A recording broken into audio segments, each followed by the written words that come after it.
Danger! This podcast is like a round of shots with your favorite drinking buddies. Wild, unpredictable, and bound to leave you laughing until last call. Your episode begins in 3, 2, 1.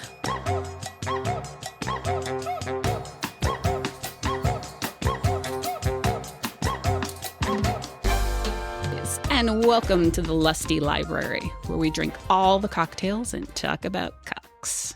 This is Lexx, and today I am hosting our Smut Talk soiree. My girls are here with me, keeping my glass full and keeping the laughs coming. She said coming. We're going there already. Birdie! Had to do it. I know. My gals are here with me, and the person who is on refill duty is my friend Birdie. Tweet, tweet. Tweet, tweet. And the person who makes sure I don't have one too many cocktails, Ms. Joey. What am I, the adult in the room today? So when I'm in the hosting seat, it falls to you. Oh, damn it. Is it an age thing? No, it's just that you like to take charge. I do like to take charge, but that does not mean I'm an adult in any way, shape, or form. I didn't say you had to be an adult. I said you had to make sure I don't drink too many cocktails. Okay. All right. So y'all know why we're here. There is nothing like hanging out with my DDs and talking about some smut. So today we are serving up for our cast The New Gods by Ripley Persepina. So let me give you a brief back-of-the-box summary. I think this is the one from Amazon. Kiss me or kill me. All my life, I've been fascinated by the stories about the gods and the mortals they treated like toys. What? I have never read the synopsis, and kiss me or kill me is not what I imagined to be the first two words. Fantastic. All right. Or not two words, but the first statement. Anyways, sorry. Carry on. Now I'm at Oxford University with a newly acquired doctorate, and I'm making a career out of my childhood obsession. There among medieval buildings and famous libraries, I meet 5 men whose names are right out of Greek mythology. Achilles, Hector, Paris, Pollux, and Orestes. I'm drawn to them, but not only because of their names, but by the passion they try to hide, and the way our fates inexplicitly link together. Turns out I've uncovered an ancient artifact that could do more than just turn the academic world on its head. It's the key to releasing a pantheon of angry gods who've had a millennia to plot their revenge. And it's the reason these legends have emerged from the shadows. 5 men who were once princes, generals, and tragic heroes have vowed to stop at nothing to prevent the world from descending into chaos again, even if it means ignoring the growing passion between us and wiping me off the face of the earth. Dun, dun, dun. That is a great summary, though. It is a great summary. Except the first kiss or kill me. The rest of it was like, suck me in. Yeah. I am there. I want to reach you, but kiss or kill me. Kiss me or... Oh, that does make sense, though, because... yeah, because they all want her in the chopping block, but then... Okay. Yeah, okay. All right, never mind. Really good summary, It's just, I think it's good, like, after you've read it, but I wouldn't say kiss me or kill me as the first statement of the summary of the book. Like, did that stop you from reading the book? I didn't read the summary. I never do. I like to go into every book blind. I'm not kidding. I do that with every movie, too. Wow. You just jump in. Yeah, I never read a summary. Fantastic. Never. So why'd I choose this? It's got me written all over it, as you guys know. Sure does. We got a very brilliant lead character. It's got Greek mythology. This is a reverse harem why choose, which I love. Why It's choose? one of my things. And these characters are fucking adults. I cannot do YA romance. I'm sorry. I'm an adult. I want to read about adults. Mm-hmm. But I have been into why choose for a very long time. And it's funny when Joey asked me to do this podcast, I'm like, I don't really do romance and stuff. And then I started looking through the books I've read. And also, because I'm a pop culture nerd, the manga I've read and the anime I watch. And I'm like, oh, I am a fucking reverse harem whore. So that's why we got a why choose. And to go with that today, with our podcast, as you know, we'd like to do some cocktails because that's what we love to do. So check out our social media. We have 3 drinks for today because, again, why choose? A little something for everybody. So I picked 3 drinks. that are all based with mastia, which is a Greek liqueur from the Isle of Chios. And it's got a very exotic flavor, which I think went well with this story. And I looked for specific cocktails for my friends. So Joey likes it sweet and light. So we got one for her. Birdie is all about complexity and herbaceousness. So we got a little something for her. And then for myself, I have a punch you in the face. Just hits you with everything. Oh, that shit was punch you in the coochie. I know. So check out the recipes on our social medias. We've got the Mighty Aphrodite, which is like a Kir Royale. We've got the Mastica Maya, which is the herbaceous fruity cocktail with some complex flavors. And then the Tides of Poseidon, which like the asshole he is, this drink is an asshole. Yep. This drink is the kind of drink that like when you're at the beach and you're just trying to get back in from the ocean and you get hit with that fucking wave in the back that like puts you down into the gritty fucking sand. That's what this drink is. Oh, that is the most amazing analogy. Yep. Like, even though I picked it, I don't know if I can finish it. I think I'd make myself one of the ones I made you. Yeah. Which is the Maya. Respect. All right, my DDs, tell me. So once I got into this book, I felt a little bad because I'm like, whoa, okay, Greek mythology. I'm glad I read, the Iliad and the Odyssey in college. And I've loved Greek mythology since I was wee little thing. How did it read for you? All right. Listen, my knowledge of Greek mythology that I learned in school is no longer there and has easily been replaced by all the words to Paradise by the Dashboard Light and the theme song to Barney and Friends, because that stuck in there, but my knowledge of Greek mythology did not. So we have a little text group going on. We really don't talk too much about the books, but we do talk about situations that happen as we're reading these in preparation for the podcast. And I was just texting back and forth with Lexx, like, I'm not going to look up Greek mythology. I'm just going to read the book. And let me tell you, the author did an amazing job of giving you the backstories in little snippets of each of the 5 male characters who were part of the Trojan War that I really didn't need to know Greek mythology. So true. I completely agree with you. I actually tried to go back and, at Lex's recommendation, watch Troy. And I said that very tongue-in-cheek. Yeah, but I'm still going to do it. Because I've actually never seen it before. So I was like, yeah, you know what? I know that it's going to be bad, but I'll watch it. Yo, it's actually really bad. It's really as bad as you thought you were. Well, it's like insane. It's like, everybody else is acting normal and then there's fucking Brad Pitt. And you're like, dude, what were you smoking that everybody else was not? Like, he's just insane. Also, he's not big enough to play Achilles. Yeah. He's like a tiny man. Big thing. Yeah. Especially the way Achilles is described in this book. Yes. Like, they're all described as being much larger than your average man. Right. But Achilles and Pollux are like towering 6'5" or taller. And Achilles was the warrior. They're demigods. Yeah. Yeah. So anyways, I tried to watch Troy to like brush up on some stuff. And don't get me wrong, it did actually help a little bit to recall some of the stories. But what Ripley did in the book was a little bit divergent from actual Greek mythology. So like she wove her own story off of all of the baseline mythology. So it was really nice to get a little bit of a primer again, a reminder, a refresher. But at first I was like, oh, fuck. Yeah. Like, all these characters are coming at me left and right. And I'm like, the name is familiar. I'm like, oh, Pollux, that's a cat food. Wait, no, wait a minute. Brother Castor. Yeah, no, cat. No, they're not cat. What is happening? So I was able to go through. And anytime she gave a backstory on them, I highlighted it and I put whose story it was. And I'm like, oh, here we go. If you have never even heard of Greek mythology or know what it is, can you read this book and have an understanding? Yes, which is really nice because the Barney theme song was not helpful in understanding what was happening in this book. Yeah, at first I was a little intimidated and I did hop into that text group and be like, I wasn't paying attention in high school and now I feel like I can't read this book.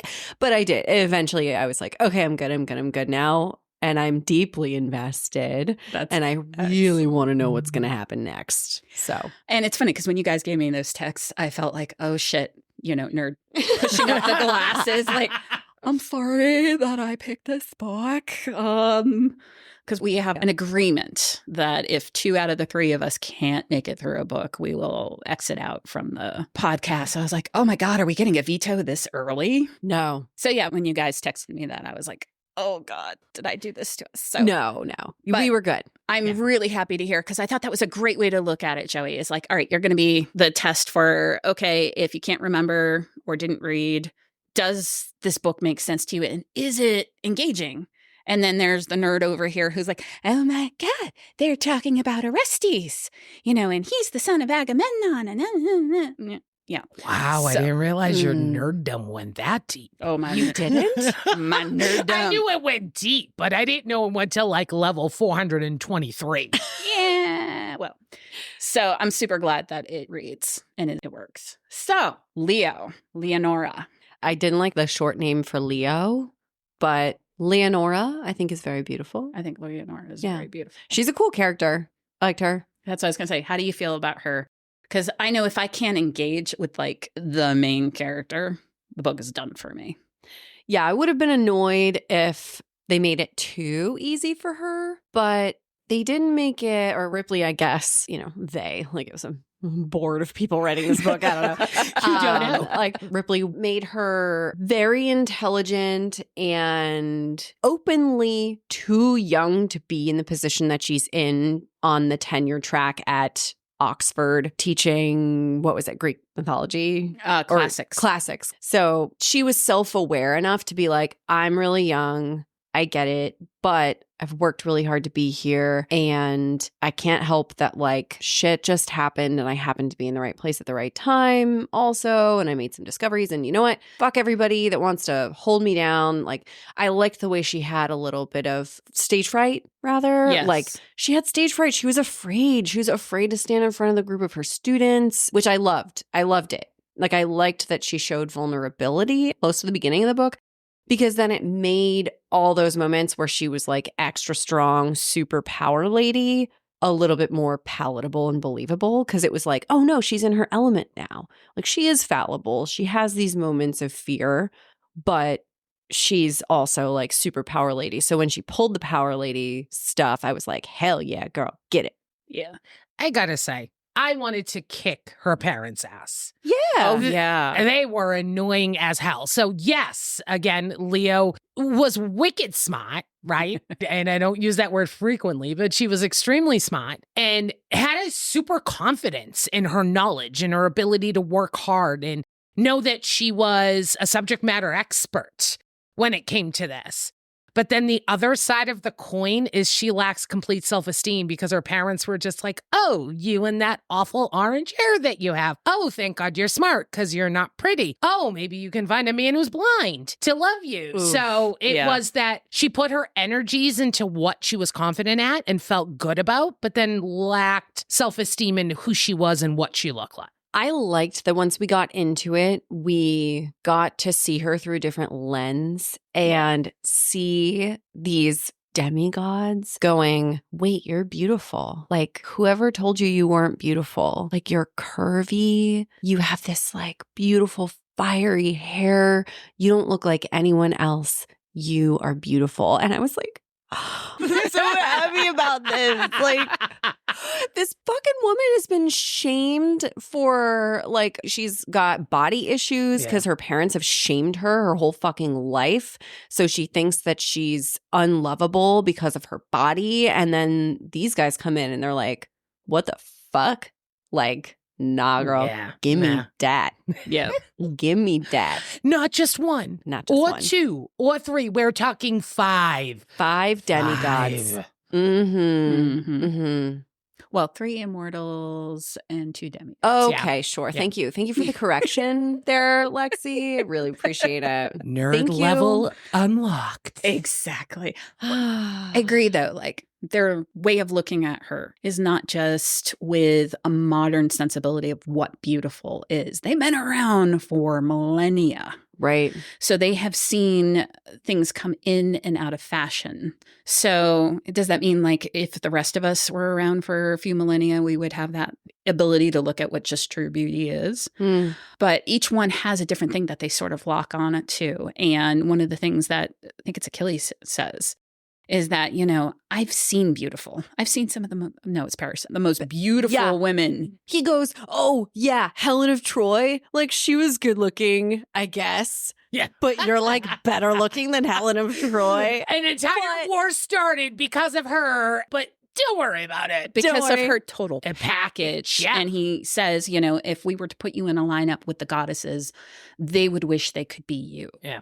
Wow. And it's like, oh, you got me. Wow. Yeah. I'm all like, you just told her that her face could launch 1,000 ships. So cool. So cool. That's probably the best pickup line. Yeah.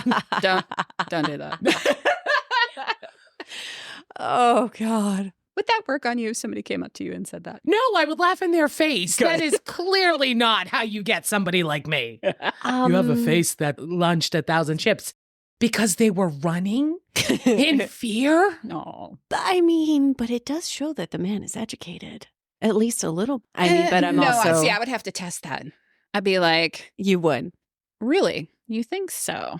Okay. Can you tell me who Odysseus is? Of course you would. Of course you would. Oh, I love Can that. you spell Odysseus? Okay. Never mind know who the hell he is. Can you spell it? Moving right along. So, but like Leo kicks ass. She does. Yeah. She does generally kick ass. Yeah. Mhm. And I like that the description of her, like I can picture her Yeah. completely. And at the same time, it leaves wiggle room for the reader to kind of guess, is this a beautiful woman? Or is this somebody who, you know, just a little bit of curves? Or because they don't actually like say, other than she's 5'2", she's short. I can pick her up and put her in my pocket. Right. So that allows the reader to like really picture and identify with their own body type. Mhm. And also, Leah's own description of herself is so skewed by the Right. negative influence that she has had through her parents, through lovers, that you really have to look through the lens of the others and the reactions of the staff at the cocktail party at Oxford. So, I imagined her like a Botticelli painting. don't they say that in the book? Did they? They do compare her to a painting. I can't remember if it's Botticelli or, no, I think it is Botticelli. Oh, shit. Look at you! Oh, my God. Well, then I'm spot on. I swear to God, I didn't think that. I'm going to look that up right now. That's awesome. Well, while you look that up, do you have a favorite character in the book? Now, it could be one of the heroes. It could be Leo. It could be, you know, Dr. St. John. Who's your favorite character in the book? Dr. St. John, are you serious? Why? He was really cool. I liked him once we got to know him. I thought he was slightly funny. The whole maybe 15 sentences Dr. St. John was in. He was a great supporting character, yes. Yes. But he didn't have a ton of, okay, fine. Okay. My clear favorite, hello, Pollux. Yeah. He started the whole thing. Yeah. It was all because of him Mm-hmm. and his little swarthy attitude. So, like, I've never read a why choose. I've never heard the two words why choose in my life until the last few weeks here. And I felt really bad for Pollux because I was like, oh, but like he saw her first and he's been like so patient. And then she goes and fucks the other guy. I know. Like, she didn't give it up for Pollux first. Like, You snooze, you lose. Yeah. But back to my original question. So you said Pollux is your favorite character. Oh, correct? yeah. oh, yeah. I mean, is it wrong that I really like Achilles just because, I mean, he got that shit done. Got it done. He made that shit happen. Why do you feel so wrong about that? I don't know. But yeah, I mean, I ended up really liking Achilles because he has this like tough exterior, but he's kind of a softie. He shows his soft side to her. I liked learning about him because you do, you know, I feel like as a child, you grow up learning about Achilles tendon and this whole Achilles thing. And it was fun to read a fantasy novel about him. super interesting. And also, like, the description of how, like, light was glowing out of her orifices and shit when she was having sex with him was pretty great. So it did really build the character for me. She's got a sunshine vajayjay. Yeah. Excellent. Yeah. Mhm. I am also on the Pollux train Woohoo! because, just big, brooding green eyes. Yes, please. Oh Yes. my God, he's storming off, though. Is that hot? I am okay yeah. with somebody like going to take some time to figure out their shit and then come back Oh, and yeah. be like, okay, I've got it under control. I'm good. I'm here for you. Okay, fine, fair enough. So It's a big catalyst. He just found out his 4 best friends that he stuck with forever are in love with the same woman that he wants to be with. So Oh. he needs to take a moment. It's not like he threw a hissy fit on the ground and is stomping around like, I'm going to kill you. He's like, I just need to remove myself from the situation. I'll be back. It just fucking sucks. It just fucking sucks. Like, and this is the moment where everybody comes to realize that I will not be in a non-monogamous relationship. Obviously. The concept of a why choose romance. I'm like, but he was here first and he would but it is definitely her choice, obviously. But that's the thing. Like, it's not like you are one of 5. You are the one and you have 5. Do you think that dynamic is a little different when it's a reverse than when it is what we've seen traditionally in like polygamy? I was thinking about it. I said to myself, like, after I read this, could I have 5 different men where I was the one in control? Maybe. you'd be willing Maybe to try it and see if it works. Yes. I'm not going to knock it till I try it. But let me tell you, I'd be effing tired. Okay? I'd be sore. Yes. I'd be like, I can no longer walk. Who's carrying me? I mean, to be fair, they're making sure she eats. They make sure she sleeps. They're making sure she's taken care of. So hot. I mean, if someone's willing to rub my feet, why not? And that they're happy doing it. There's no guilt there. Yeah. Was it Achilles that she made the scones with, or the cookies, or whatever they baked? Quiche. They make quiche. Was it Achilles? Why were that they she making made quiche? Yeah. See, that's Yeah. again, He's chef kink. In case anybody was Absolutely. You have a- tracking. Let me guess, your Chef current partner is not somebody who cooks on the frequent.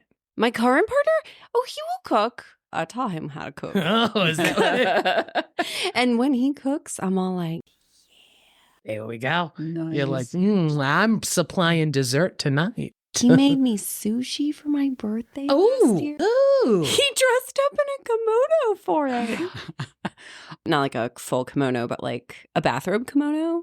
It was Nice. so charming. He got in character for you. He did. Damn. Yeah. Amazing. What a guy. Circling back. So yes, agree with Pollux, but because I am into why choose Orestes. Oh. I think it's the whole thing where he goes the slowest of the 5. Again, slow burn. Hi. Over here. Yeah. And the unfortunate thing about these books, okay, so New Gods is the first one. There's a second one, Shadow God. And this book leaves on a cliffhanger. We'll get to that in a minute. So let's not go down that road yet. There's way more sex in the second book than the first book. Oh, goody. And there's a lot more going on with Orestes. Wait, you already read the second book? Yeah. You fucking bitch. Oh, I had to. Yeah. So I was All so you into fucking this- people without kids. I know. Yeah. God damn it. A little bit more time on our hands. Because it was just like where you were left, you're like, fuck, I need to know what's happening. There needs to be more to this. Oh, God But damn it. circling back to Orestes, I can see it. So Orestes is the one that saves her from going splat. Yes. Okay. And he's got the scar that starts at the top of his head and goes all the way down. So he's and got wraps that down to rugged- that rugged look. He's a little on the drier side. So I can see that. You know, he was tormented by the Furies. Yeah. And she makes that go away. That was very cool. Yeah. And so he I has did like that. peace for the first time. Yeah, I liked that for them as a like partner dynamic Mm-hmm. because he like pretty much worships her at this point because she opened up this whole like peace in his body and soul that he hasn't had in millennia. Mm-hmm. So like I thought that was very Oh my God. Could you imagine that? Just going off in your mouth? I mean, that was terrifying. You just scared the shit out of me. Wait, there's 3 of us. There's 3 of them. So Murderer. Yeah, terrifying. I loved it when they referred to the Furies as either they wanted you to jump off a bridge or drive you mad. So could you imagine that just going off in your head over and over and over again? No. And he doesn't. So that shows inner strength. Inner strength, hot. Mhm. Okay. All right. Mhm. All right. You may have just converted me to also Camp a Rusty. Yeah. I mean, I'm not going to throw any of them away. They're Because just why choose? Yes, exactly. To join in on the Why Choose drinking game, you will have had 7 sips of your drink at this point in the podcast. Excellent. But this takes us through the first novel. The book goes through, we meet each of the heroes. They get their own introduction. Each one is tragic. But they're not all the same dude, which is great. Big plot twist at the end. It is a cliffhanger. I went, what? And it just ends, which is why I was downloading the second book at 2 a.m. in the morning. How did you feel about having A, that twist? Did you see it coming? And B, were you like, where's that book now? I was like, where's that book now? But I also was like, now I have to sleep. It's okay. I must sleep. You have some things in your life that we don't. And I also have another book to read for our next episode, so I couldn't read the other one in between. But I was fucking pissed, actually. I was like, fucking what now? This, destroys everything we know about Leo. Yes. What the fuck? So I was okay with it ending on the cliffhanger. I would have been so fucking pissed off if book 2 was not out. I literally would have been left unsatisfied. It's like that sexual experience where you think it's going to be great, and then all of a sudden you're like, what the fuck just happened? That's exactly what I left. And if book 2 was not available, I probably would have flipped tables. Yeah, I mean, don't get me wrong. I was like, God damn it, I really want to read the second book, but I didn't. Yeah. But there's a number of different ways that it could go at this point. And now I'm like, do we even bother going down this theory rabbit hole of like where it could go? I mean, you already fucking know where it goes, fucking bitches. But so like, oh God. I don't want to give it away to people. It's such a big reveal. We don't worry big. about spoilers too much on this podcast because we'd have nothing to talk about. Yeah. But I really don't want to reveal that piece. Yeah. Like every book we've read so far has had a giant drop right at the end. Mm-hmm. So I really feel like people need to read this book. Mhm. And I'm going to like jump all the way to what we usually talk towards the end. But like, yeah, I would recommend it. Read it. So yeah. I almost feel like books 1 and 2 were written all at once and that it was maybe too long for one book. So they found the best breaking point. Since when has any romance novelist ever been like 350 pages is too short / 700 pages is too long? I think in the romantasy realm, you find that those books go a lot deeper page count just because they're building complete worlds. There's a lot of freaking detail. That's what I'm saying. Yeah. But as a reader, I don't know about you. Sometimes I see the page count and I'm like, well, maybe I'll hold on to reading that another given time. That is me for sure. Yeah. Yeah. Okay. So sometimes the bite-sized snippets that you're like, oh, I can handle 350 pages. That will fit just right into my schedule. I'll tell you something else if it's just right into something. That's the thing for me too. Like I have been burned by Diana Gabaldon, who went from, some very easy digestible to all of a sudden 700-800 pages. And when I've read some of the later books, I'm like, her editor needs to tell her, no, I don't need that much information about breastfeeding. No, thank you. And it's not even in a sexy way. We're talking about like real just mother breastfeeding a child. What the fuck book is this? Diane Gabaldon's books. Outlander. Oh. Yeah. What the fuck? So when I see a very heavy page count, I'll be like, am I ready to invest in that? Like, I'll be honest. That's why I'm kind of holding off on Sarah J. Maas because some of her books are over 700 pages. And it's all people ever fucking talk Oh my about. God. You don't understand. So she came out recently with a third book in one of the series that she does. And of course, If you know me, I have to go back and do 1 and 2 again so I can be on track for 3. Each book was 25 hours of listening time at a 1.25. Whoa, at 1.25? Yeah, so I literally got shit. 75 listening hours to catch up on those 3 books. So I'm okay with splitting it up. Okay, and fine. you get to choose. Choice. It's all about choice. Yeah. Choose. Take a sip. If you want to end your story there Yeah. or move on to number 2. Exactly. So at this point of the podcast, we will get to our Sexy Studs reading smut. Now, I'll have to be honest, I had a little hard time choosing something because of the way the 2 books are written. There's a whole lot more sex in the second book. There was shit in number 1. It was delivering in 2. In 1, you got a lot of longing and build up. And so for Sexy Studs reading smut, we're going to do the slow burn, the foreplay. Moving my hand from his face to the back of his neck, I urged him to close the distance. His palm was warm where it rested on my cheek, and he slid it until his hand curled around my throat. My eyes closed, and then his lips were on mine. Warm, strong. At first he kept it light, brushing his closed mouth over mine before drawing back. He must have felt my pulse racing beneath his thumb. I could feel it. My heart pounded and my stomach was a mess of butterflies. He hovered over me, studying my face, an expression dawning that I couldn't identify. Had I done something wrong? Pushed too fast? I didn't get to think beyond that. He kissed me again, harder and more demanding. His tongue teased my lips until I opened, and then there was only the slow, hot stroke of it over mine. Pollux groaned, low and deep, and shifted me until I was sitting, legs on either side of his body. With one tug, he pulled me onto his lap. Oh my God. The man was definitely related to the gods because I'd never been kissed like this in my life. He wanted me. The hard length of him pressing between my legs. He skimmed his hand up my back, over my sides and down to wrap tightly around me. And still he kissed me, and kissed me.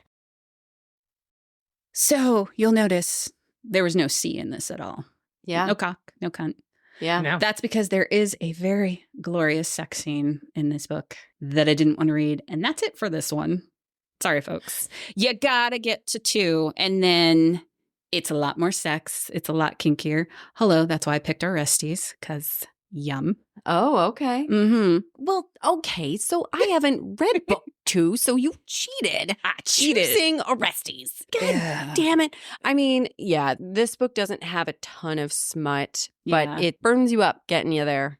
And that's my thing. Like, I kept looking for the sex because, we're doing a smutty cast. Right. And it wasn't high on the smut here, which is also why I jumped to the second book because I was like, oh, shit, did I pick a series where it's just not going to be that the whole time? And not that romance books without sex aren't good, just that's not our focus. And the way our stud reads that, yeah, that works for me. Yeah. Oh, yeah. I'm not kicking that out of bed.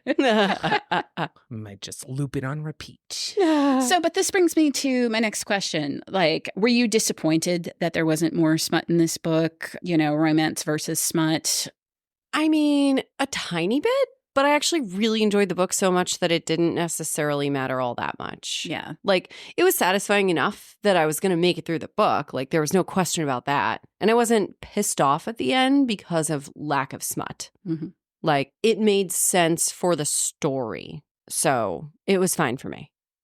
Would I have wanted more? Of course Yeah. I would have wanted Duh. more. Even just one more really solid sex scene in there Yeah. would have just scratched that itch. But I will tell you, the storyline kept me engaged. And I completely understand how it would have been awkward to do that. There was a lot of builds. There was also a lot of just information dump within the book that was critical to who each character was and the component. So the storyline at least kept me going where I didn't really notice it, but just felt like maybe a smidge more. It's like, maybe just a little salt added in. Even if it wasn't a full-blown sex, just a little bit more connection, maybe even kissing, just those really, really intimate moments. I mean, no, I'm sorry. I really wanted her to fuck Pollux, okay? When it happens, I was like, finally, yes. And Okay. good boy. You did what you should do. Oh, good boy. Wow. He got a treat, Save all this for the right. next episode. Guys, just so you're aware, Lexi's face is very red right now. That's how you know the smut was good. She makes for a horrible poker player. Yeah. Oh, horrendous. So I gave you folks some homework, and it was if you were to cast this film, because, you know, we joked about Troy and just having the actors to be able to picture who everybody was to help solidify names and keep track of everything. If you were to cast this film, who would you cast as the heroes? And bonus if you've got somebody for Leo.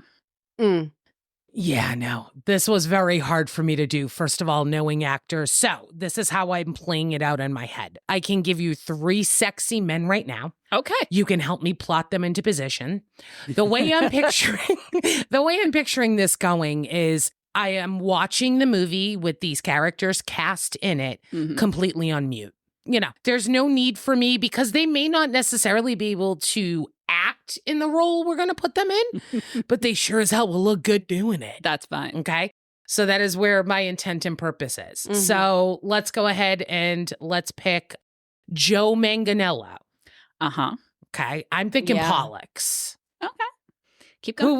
Where would you put him? Keep going. I want to see what your cast is. All right. Let's see. Oh, God. See, because I can't remember names. That's okay. This Like, makes describe it them, horrible. Where they came from. So Charlie Human.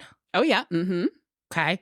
Then we have the guy who... Wasn't Charlie Hunnam in the new Clash of the Titans? He was in a movie in that vein. Yeah. In some sense, some way, shape, or form. Then we have the guy who does Superman. Are you talking about Henry Cavill? Yes, thank you. I'm sorry. Yes. How I told you, I can't remember his name. Aligned. Yes. He's got to be. Maybe he's a better Pollux. No, he is Hector. Hector or maybe Achilles, but see, Charlie Hunnam, I would have done as Achilles. Yes, that completely makes sense. I can see that. Are we saying Hunnam? I don't know. Hunnam. And this is why I'm no good at this game. No, you're doing great. You know what I should have done? I should have printed pictures of them and brought visual representation. That would have been great. And maybe did like a poster board of them, and then we could have signed them properly because I suck at remembering their names. That's what cell phones are for. Yeah. Damn. So, hello. I'm trying to bring it back to it's fine. It's fine. Printer days. And then I've run out of people, or I know the person, but I can't even tell you. You know, there's this actor on a show that I watched. I can't even remember the name of the fucking show right now. So can't really help you with that. So you've gotten 3 out of me. That's more than I expected because I know the actor game. Yeah, it's a little harder for me. Yeah, Joe might work for Pollux.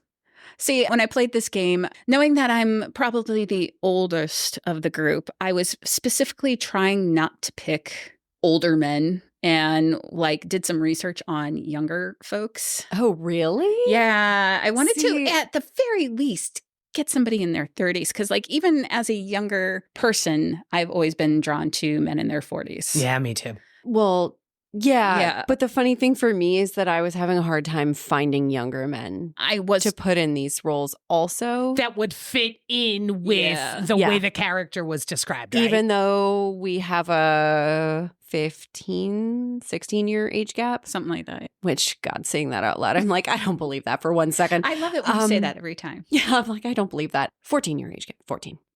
I had a hard time finding younger men to put in these roles because they're power positions. They are men who have lived millennia. So it's hard to believe that they're that young looking. But also when they died, they talk about like Paris and Orestes are young, like mid-20s, and that Pollux and Hector are the elders of the group at like early 30s. So I was like, Jesus Christ, who do I pick for that? I have no idea. I mean, the only person that I think is attractive who is younger is Tom Holland.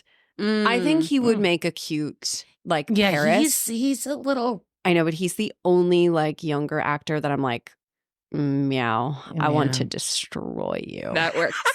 Well, he's so limber. I will destroy. I can see that. I can see that. So I came up with one person for each character. Okay. So for Pollux, I have 2 actors that I could go either way with, but either we'd have to dye hair or put in contacts because of the description. Oh, okay. One is Ethan Peck, who he is a very tall drink of water. The thing that he's most known for at the moment is he's on one of the new Star Treks as Spock. He scruffs up. Very nice. He's interesting looking. Uh-huh. I'm looking him up right now. I've never seen him before. He's interesting. Little trivia. Who are you? Oh, yeah. He's Gregory Peck's grandson. No shit. Yeah. That's awesome. My other pick is Tom Hooper, who is an English actor, and he is most known for being on Black Sails or Game of Thrones. And he's a mountain of a man. He's beautiful. He scruffs up real nice, too. For Hector, I have Aaron Taylor Johnson. Oh. He was in Bullet Train. He was in the Marvel Universe. Yeah, he is. Yes, check mark right there. Check mark. Too weird looking for me. Okay. He scruffs up nice. Aaron too. Taylor Johnson or Tom Hooper? Aaron Taylor Johnson. Oh, Tom good. Hooper, yes. Okay. So luckily we will not be fist fighting over the same men. We're good. Orestes, this gentleman named Marwan Kenzari. He was, if you guys watched Old Guard with Charlize Theron, he's real pretty. Okay. Everybody has to scruff up good, in my opinion, for this. You can be pretty, but you got to get scruffy too. I love scruff. Yeah. I don't know how to spell that person's name. Okay, so MarWanKenzari. Got it. Interesting. Hello, my friend. Yes. Ooh, good choice. Mm. And this is for who? Orestes. Orestes? Yes. Yeah. Achilles, it was kind of a hard pick for me because I was looking for somebody big enough. Right. And the actor I picked, I actually don't have a thing for, but I think he has the perfect asshole smirk. Travis Fimmel. He was from Vikings. And that's the actor. I was just couldn't remember his name. Oh, okay. He was I think, Raised by Wolves. Snow. Yes. Yeah. Oh my God, I have such a thing for him right now. Okay, well, good. He's Achilles.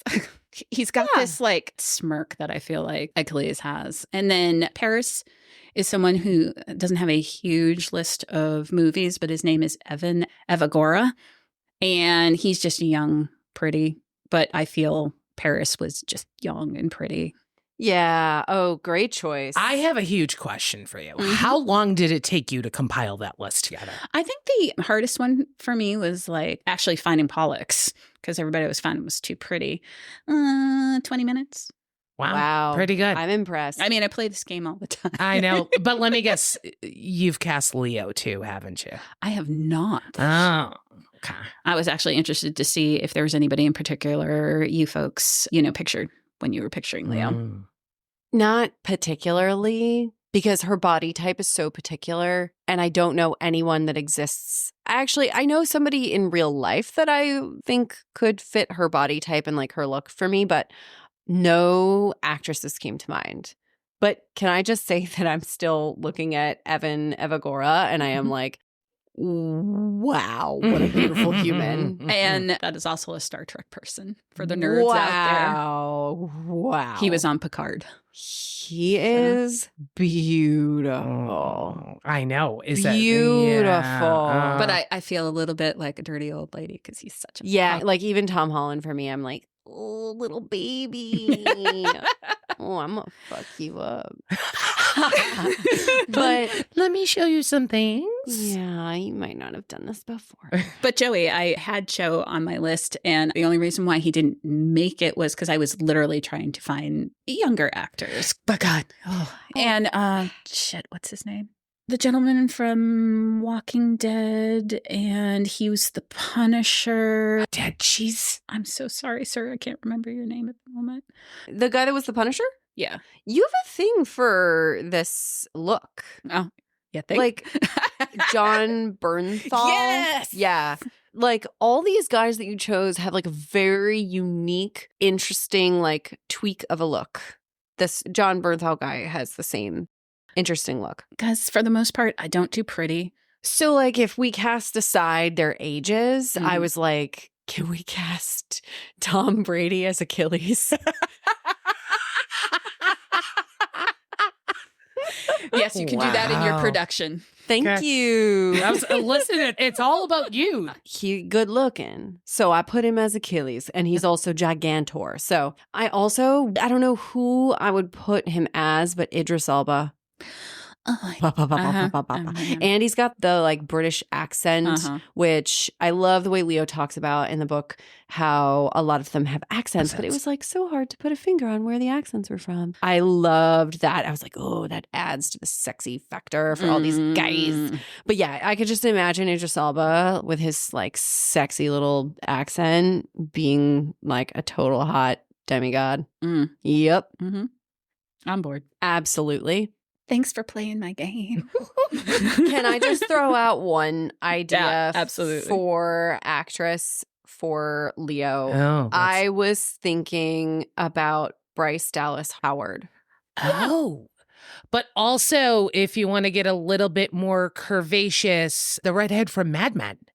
Christina Hendricks? Yeah. Yeah. I was thinking about her too, but and I guess Bryce Dallas Howard is like absolutely fucking gorgeous.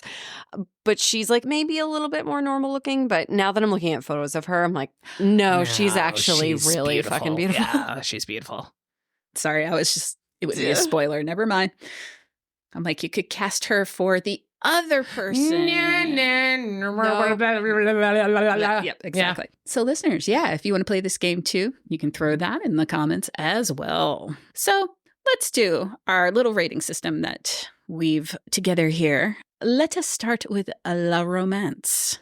It can be from 1 to 5 roses. And I'm going to make Joey go first. Okay, this struck me as, I can't believe I'm going to do this. 3. Ooh. 3 roses. Okay.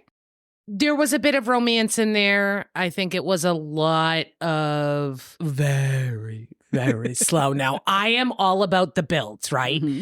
I do love me some good foreplay. I do love that connection. I like when you slowly marinate the love.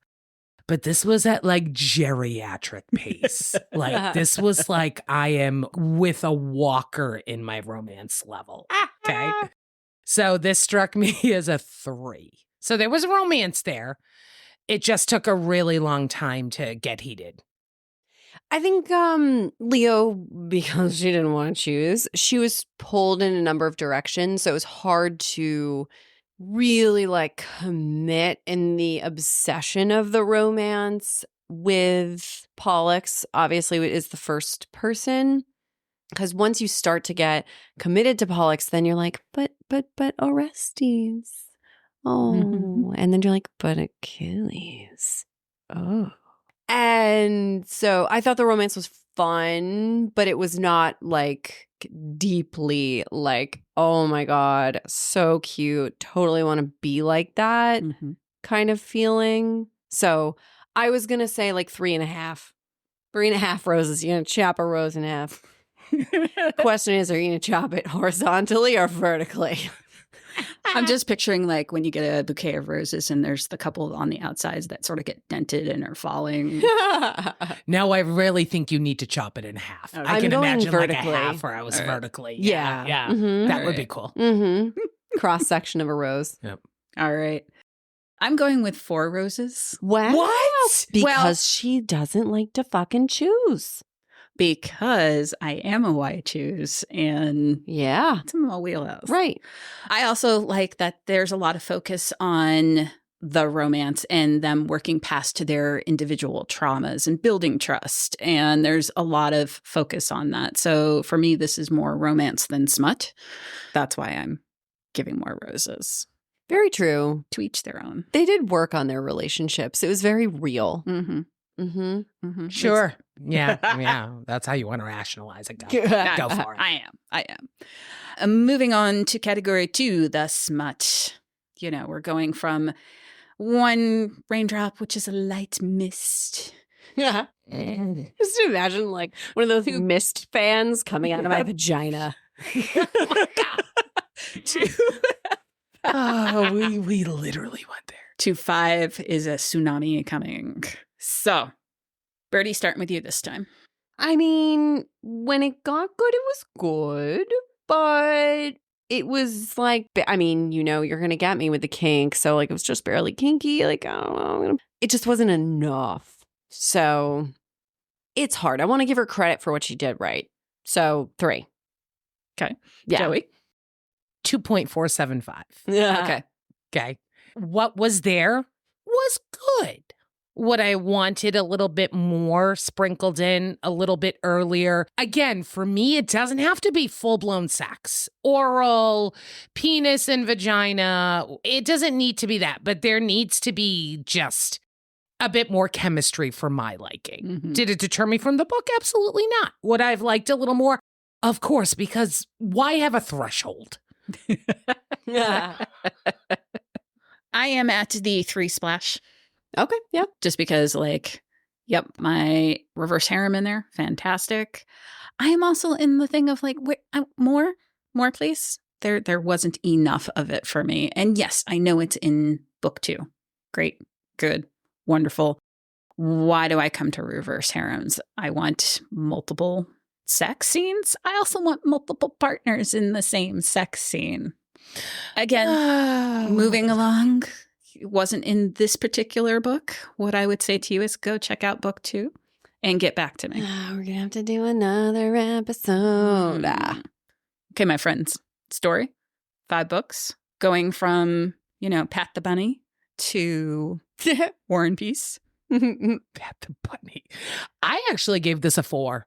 I think the story was very well done. I loved how she took the premise of some Greek mythology and put it into modern day. She weaved the story beautifully. She gave me information for someone who, of course, didn't remember shit on Greek mythology. The names kind of sounded familiar, but that's the extent of where we were going. Yeah. I think she did a really, really great job of that. So a very strong 4. Well done. Yeah, I had it at 4.25 books. I thought the story was quite engaging once you got through the initial, like, who's who. It was very clever, very interesting, didn't feel like it was expected. I mean, definitely not expected at the end. Holy fucking shit. So, yeah, I gotta give credit for that. It was very fun, very clever take on the Greek god situation. Because the story is, like, right up my alley. With Greek mythology, my why choose, all of my boxes have been checked. So therefore, I'm a 5 on the story. Wow. I know. Wow. That was originally my rating. But then after talking to you guys, I'm like, is it a 4.5? Yeah. And I'm like, no, I'm going to stand by it. Yeah. Because this is story. Overall, one section of the book. I'm going for a 5 with this. Yeah. Okay. Yeah. So, but that leads us to our overall rating. How many eggy plants are we doing? I mean, like, not thinking about the other numbers that I said, I just, like, feel like a 4. Because it's like very good and entertaining. I'm feeling a 4. I'm right on par with you. Okay, so it didn't have a lot of romance and it didn't have a lot of smut right off the bat, but it was still a great story. I read it from start to finish. I was engaged. It really had good plot line to it. Great cliffhanger at the end. Thank God book 2 was out. And I was able to parlay into that. I mean, again, I wouldn't kick this out of bed. I thoroughly enjoyed it. It was a solid 4 for me. I mean, the fact that both of you went to read the second book speaks volumes. volumes. Yeah. Literal volumes. And I am also at a 4 because, same thing. Don't usually give 5s out for a full book. But at 2:30 in the morning, I'm running to find the rest of the story. Mm-hmm. I reviewed the book again before we did our podcast.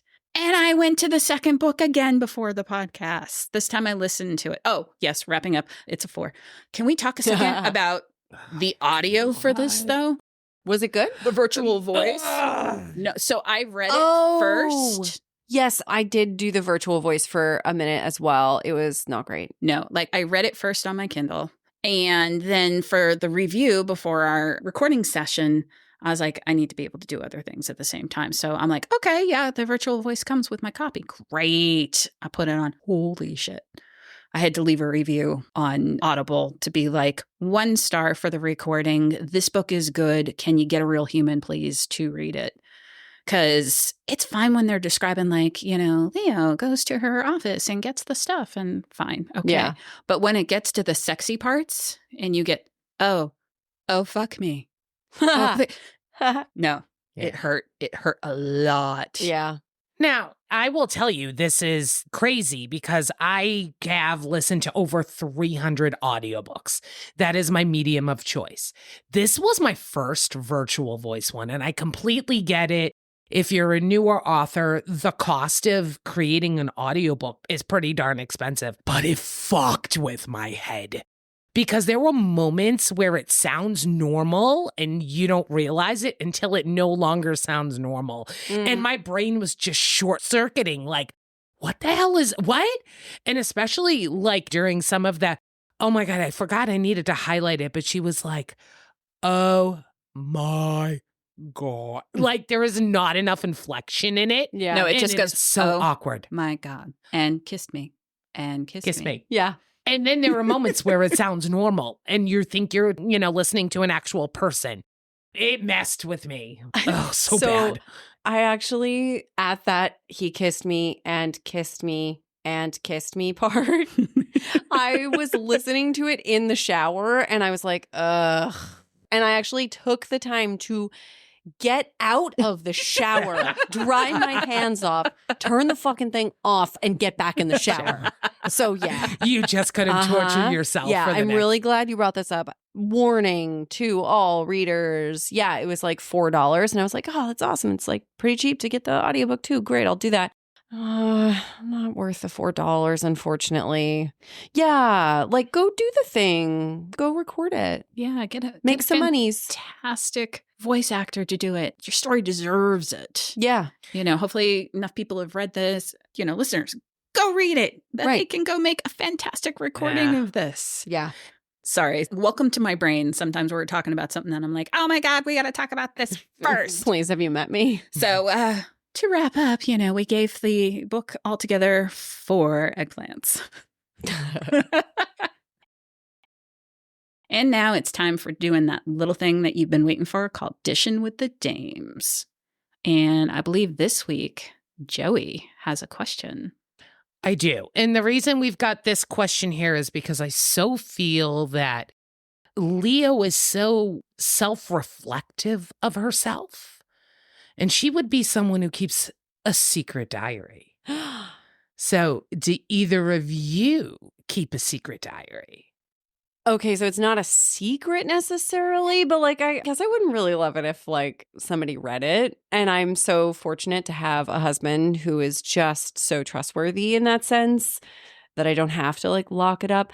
But I used to have a similar diary when I was single that like every time I went out and like had myself a good time, I'd put like a little heart on that day. Oh. So it was my like non-smutty way of counting how many people I'd fucked.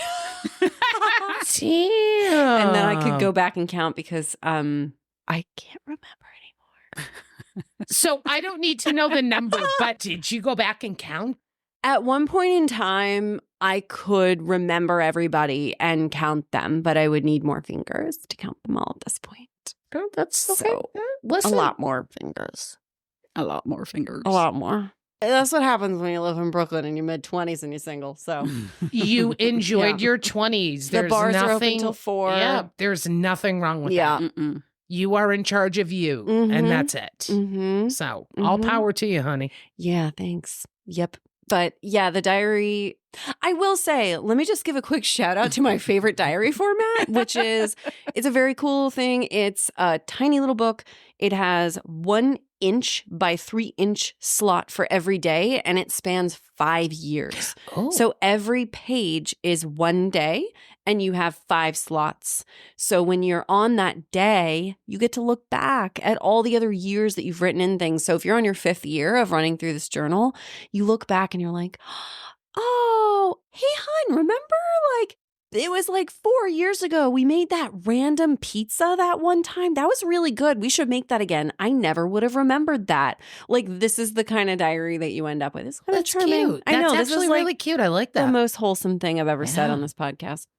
That is Yeah. adorable. It's the only thing that will It's be fun. acceptable at church. Yeah, because like honestly, our lives end up being very mundane like most days. Mhm. You have to sit there and really think, what the fuck did I do today? And a lot of times it's like, well, I made a really nice lunch. And that's it. I don't keep a diary. I have not kept a diary since I was like 8. And it was, small and had the little lock and the key that you could totally Best. open up with a bobby pin. I used to journal a lot more when I was very young in my marriage and trying to figure shit out. That makes me feel so much better about life. But God, I haven't done that for years. Yeah.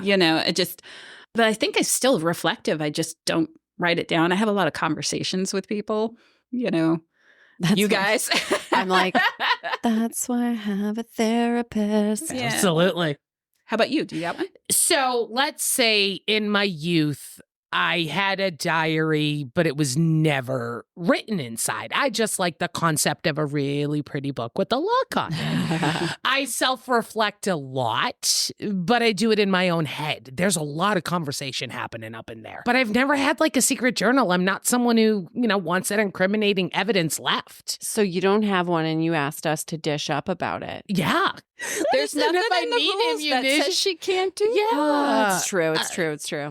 But I wanted to know, I was really curious if you guys were just at the end of the day, dear diary. Oh my God. So actually, when I'm getting into bed and I'm writing my one line into my little journal, when my husband's lying there in the dark with his eyes closed, one dim light on in the bed, and he knows that I have it out, I'll just hear from the other side of the bed, "Dear diary, today I did blah, blah," and he'll start making something up, but he'll say it in this funny voice, and it cracks me the fuck up. And so it takes me 3 times as long to write my little one line as it would.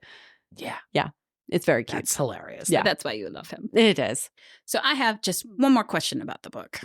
If you had to give an elevator pitch to somebody to get them to read this book, your life depended on it. Your child's life depended on it. Your Sweet cat's mother of life God. depended on it. 30 seconds. What would it be? Have you ever wanted to fuck a god?